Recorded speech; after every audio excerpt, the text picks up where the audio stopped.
भगवान गणेश मंगलदायक हैं और सभी देवताओं को प्रिय माने जाते हैं।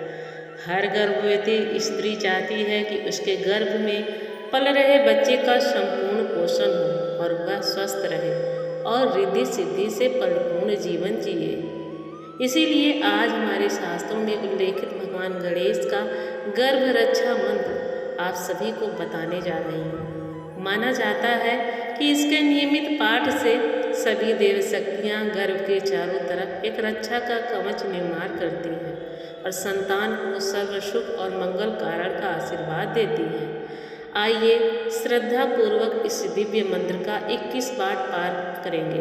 प्यारे भक्तों, अगर आप इस गणेश मंत्र का पाठ नहीं कर सकते तो अपने मोबाइल में चलाकर इस वीडियो को छोड़ दीजिए और मंत्र को सिर्फ सुनते रहिए। मंत्र को सिर्फ सुनने मात्र से ही आपको वही फल प्राप्त होगा जो मंत्र का पाठ करने से मिलता है। प्रिय भक्तों, ऐसे ही कल्याणकारी वीडियो देखने के लिए हमारे चैनल को जरूर सब्सक्राइब करें और कमेंट बॉक्स में जय श्री गणेश भगवान जरूर लिखिएगा। वीडियो पसंद आए तो दिल से एक लाइक कीजिएगा। चलिए मंत्र का उच्चारण करते हैं। गजाननं भूतगणादिसेवितं कपितजम्बूफलचारुभक्षणम् उमासुतं शोकविनाशकारकं नमामि विघ्नेश्वरपादपङ्कजम्। गजाननं भूतगणादिसेवितं कपितजम्बूफलचारुभक्षणम् उमासुतं शोकविनाशकारकं नमामि विघ्नेश्वरपादपङ्कजम्। गजाननं भूतगणादिसेवितं कपितजम्बूफलचारुभक्षणम् उमासुतं शोकविनाशकारकं नमामि विघ्नेश्वरपादपङ्कजम्। गजाननं भूतगणादिसेवितं कपितजम्बूफलचारुभक्षणम् उमासुतं शोकविनाशकारकं नमामि विघ्नेश्वरपादपङ्कजम्। गजाननं भूतगणादिसेवितं कपितजम्बूफलचारुभक्षणम् उमासुतं शोकविनाशकारकं नमामि विघ्नेश्वरपादपङ्कजम्। गजाननं भूतगणादिसेवितं कपितजम्बूफलचारुभक्षणम् उमासुतं शोकविनाशकारकं नमामि विघ्नेश्वरपादपङ्कजम्। गजाननं भूतगणादिसेवितं कपितजम्बूफलचारुभक्षणम् उमासुतं शोकविनाशकारकं नमामि विघ्नेश्वरपादपङ्कजम्। गजाननं भूतगणादिसेवितं कपितजम्बूफलचारुभक्षणम् उमासुतं शोकविनाशकारकं नमामि विघ्नेश्वरपादपङ्कजम्। गजाननं भूतगणादिसेवितं कपितजम्बूफलचारुभक्षणम् उमासुतं शोकविनाशकारकं नमामि विघ्नेश्वरपादपङ्कजम्। गजाननं भूतगणादिसेवितं कपितजम्बूफलचारुभक्षणम् उमासुतं शोकविनाशकारकं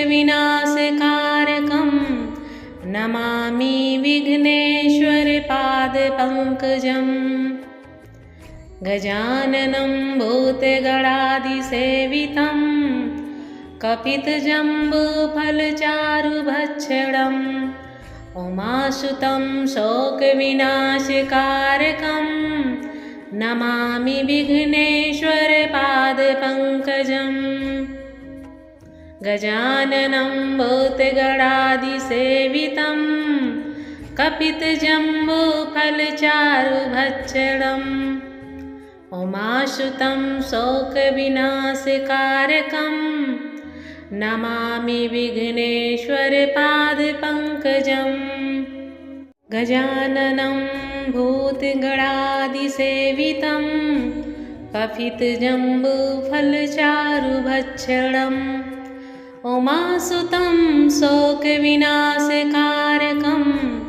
नमामि विघ्नेश्वरपादपङ्कजम् गजाननं भूतगणादिसेवितं कपितजम्बूफलचारुभक्षणम् उमासुतं शोकविनाशकारकं नमामि विघ्नेश्वरपादपङ्कजम् गजाननं भूतगणादिसेवितं कपितजम्बूफलचारुभक्षणम् उमासुतं शोकविनाशकारकं नमामि विघ्नेश्वरपादपङ्कजम् गजाननं भूतगणादिसेवितं कपितजम्बूफलचारुभक्षणम् उमासुतं शोकविनाशकारकं नमामि विघ्नेश्वरपादपङ्कजम् गजाननं भूतगणादिसेवितं कपितजम्बूफलचारुभक्षणम् उमासुतं शोकविनाशकारकं नमामि विघ्नेश्वरपादपङ्कजम् गजाननं भूतगणादिसेवितं कपितजम्बूफलचारुभक्षणम् उमासुतं शोकविनाशकारकं नमामि विघ्नेश्वरपादपङ्कजम् गजाननं भूतगणादिसेवितं कपितजम्बूफलचारुभक्षणम् उमासुतं शोकविनाशकारकं नमामि विघ्नेश्वरपादपङ्कजम् गजाननं भूतगणादिसेवितं कपितजम्बूफलचारुभक्षणम् उमासुतं शोकविनाशकारकं नमामि विघ्नेश्वरपादपङ्कजम् गजाननं भूतगणादिसेवितं कपितजम्बूफलचारुभक्षणम् उमासुतं शोकविनाशकारकं नमामि विघ्नेश्वरपादपङ्कजम् गजाननं भूतगणादिसेवितं कपितजम्बूफलचारुभक्षणम् उमासुतं शोकविनाशकारकं नमामि विघ्नेश्वरपादपङ्कजम् गजाननं भूतगणादिसेवितं कपितजम्बूफलचारुभक्षणम् उमासुतं शोकविनाशकारकं नमामि विघ्नेश्वरपादपङ्कजम् गजाननं भूतगणादिसेवितं कपितजम्बूफलचारुभक्षणम् उमासुतं शोकविनाशकारकं नमामि विघ्नेश्वरपादपङ्कजम् गजाननं भूतगणादिसेवितं कपितजम्बूफलचारुभक्षणम् उमासुतं शोकविनाशकारकं नमामि विघ्नेश्वरपादपङ्कजम् गजाननं भूतगणादिसेवितं कपितजम्बूफलचारुभक्षणम् उमासुतं शोकविनाशकारकं नमामि विघ्नेश्वरपादपङ्कजम् गजाननं भूतगणादिसेवितं कपितजम्बूफलचारुभक्षणम् उमासुतं शोकविनाशकारकं नमामि विघ्नेश्वरपादपङ्कजम् गजाननं भूतगणादिसेवितं कपितजम्बूफलचारुभक्षणम् उमासुतं शोकविनाशकारकं नमामि विघ्नेश्वरपादपङ्कजम् गजाननं भूतगणादिसेवितं कपितजम्बूफलचारुभक्षणम् उमासुतं शोकविनाशकारकं नमामि विघ्नेश्वरपादपङ्कजम् गजाननं भूतगणादिसेवितं कपितजम्बूफलचारुभक्षणम् उमासुतं शोकविनाशकारकं नमामि विघ्नेश्वरपादपङ्कजम् गजाननं भूतगणादिसेवितं कपितजम्बूफलचारुभक्षणम् उमासुतं शोकविनाशकारकं नमामि विघ्नेश्वरपादपङ्कजम् गजाननं भूतगणादिसेवितं कपितजम्बूफलचारुभक्षणम् उमासुतं शोकविनाशकारकं नमामि विघ्नेश्वरपादपङ्कजम् गजाननं भूतगणादिसेवितं कपितजम्बूफलचारुभक्षणम् उमासुतं शोकविनाशकारकं नमामि विघ्नेश्वरपादपङ्कजम् गजाननं भूतगणादिसेवितं कपितजम्बूफलचारुभक्षणम् उमासुतं शोकविनाशकारकं नमामि विघ्नेश्वरपादपङ्कजम् गजाननं भूतगणादिसेवितं कपितजम्बूफलचारुभक्षणम् उमासुतं शोकविनाशकारकं नमामि विघ्नेश्वरपादपङ्कजम् गजाननं भूतगणादिसेवितं कपितजम्बूफलचारुभक्षणम् उमासुतं शोकविनाशकारकं नमामि विघ्नेश्वरपादपङ्कजम् गजाननं भूतगणादिसेवितं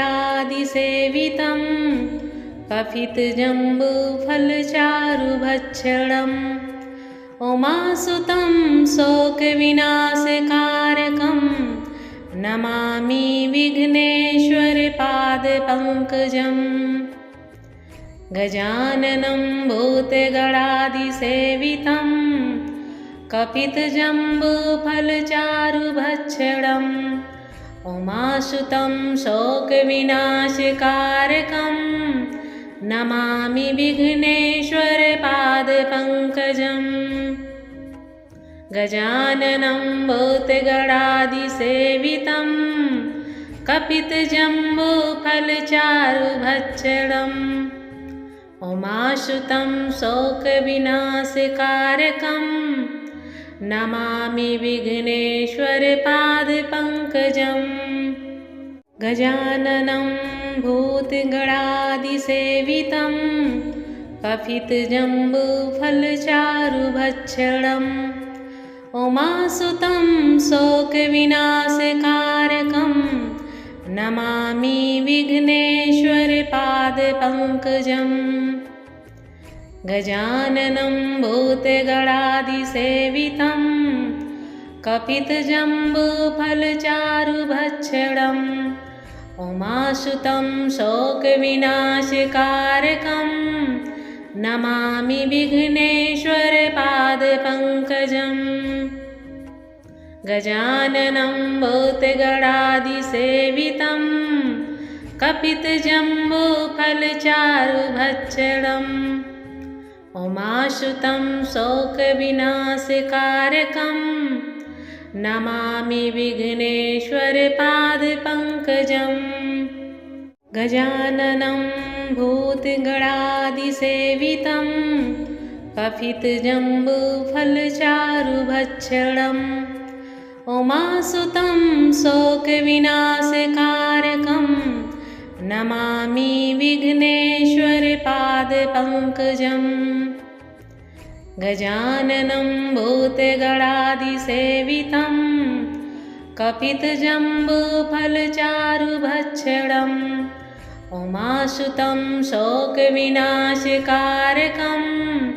नमामि विघ्नेश्वरपादपङ्कजम् गजाननं भूतगणादिसेवितं कपितजम्बूफलचारुभक्षणम् उमासुतं शोकविनाशकारकं नमामि विघ्नेश्वरपादपङ्कजम् गजाननं भूतगणादिसेवितं कपितजम्बूफलचारुभक्षणम् उमासुतं शोकविनाशकारकं नमामि विघ्नेश्वरपादपङ्कजम् गजाननं भूतगणादिसेवितं कपितजम्बूफलचारुभक्षणम् उमासुतं शोकविनाशकारकं नमामि विघ्नेश्वरपादपङ्कजम् गजाननं भूतगणादिसेवितं कपितजम्बूफलचारुभक्षणम् उमासुतं शोकविनाशकारकं नमामि विघ्नेश्वरपादपङ्कजम् गजाननं भूतगणादिसेवितं कपितजम्बूफलचारुभक्षणम् उमासुतं शोकविनाशकारकं नमामि विघ्नेश्वरपादपङ्कजम् गजाननं भूतगणादिसेवितं कपितजम्बूफलचारुभक्षणम् उमासुतं शोकविनाशकारकं नमामि विघ्नेश्वरपादपङ्कजम् गजाननं भूतगणादिसेवितं कपितजम्बूफलचारुभक्षणम् उमासुतं शोकविनाशकारकं नमामि विघ्नेश्वरपादपङ्कजम् गजाननं भूतगणादिसेवितं कपितजम्बूफलचारुभक्षणम् उमासुतं शोकविनाशकारकं नमामि विघ्नेश्वरपादपङ्कजम् गजाननं भूतगणादिसेवितं कपितजम्बूफलचारुभक्षणम् उमासुतं शोकविनाशकारकं नमामि विघ्नेश्वरपादपङ्कजम् गजाननं भूतगणादिसेवितं कपितजम्बूफलचारुभक्षणम् उमासुतं शोकविनाशकारकं नमामि विघ्नेश्वरपादपङ्कजम् गजाननं भूतगणादिसेवितं कपितजम्बूफलचारुभक्षणम् उमासुतं शोकविनाशकारकं नमामि विघ्नेश्वरपादपङ्कजम् गजाननं भूतगणादिसेवितं कपितजम्बूफलचारुभक्षणम् उमासुतं शोकविनाशकारकं नमामि विघ्नेश्वरपादपङ्कजम् गजाननं भूतगणादिसेवितं कपितजम्बूफलचारुभक्षणम् उमासुतं शोकविनाशकारकं नमामि विघ्नेश्वरपादपङ्कजम् गजाननं भूतगणादिसेवितं कपितजम्बूफलचारुभक्षणम् उमासुतं शोकविनाशकारकं नमामि विघ्नेश्वरपादपङ्कजम् गजाननं भूतगणादिसेवितं कपितजम्बूफलचारुभक्षणम् उमासुतं शोकविनाशकारकं नमामि विघ्नेश्वरपादपङ्कजम् गजाननं भूतगणादिसेवितं कपितजम्बूफलचारुभक्षणम् उमासुतं शोकविनाशकारकं नमामि विघ्नेश्वरपादपङ्कजम् गजाननं भूतगणादिसेवितं कपितजम्बूफलचारुभक्षणम् उमासुतं शोकविनाशकारकं नमामि विघ्नेश्वरपादपङ्कजम् गजाननं भूतगणादिसेवितं कपितजम्बूफलचारुभक्षणम् उमासुतं शोकविनाशकारकं नमामि विघ्नेश्वरपादपङ्कजम् गजाननं भूतगणादिसेवितं कपितजम्बूफलचारुभक्षणम् उमासुतं शोकविनाशकारकं नमामि विघ्नेश्वरपादपङ्कजम् गजाननं भूतगणादिसेवितं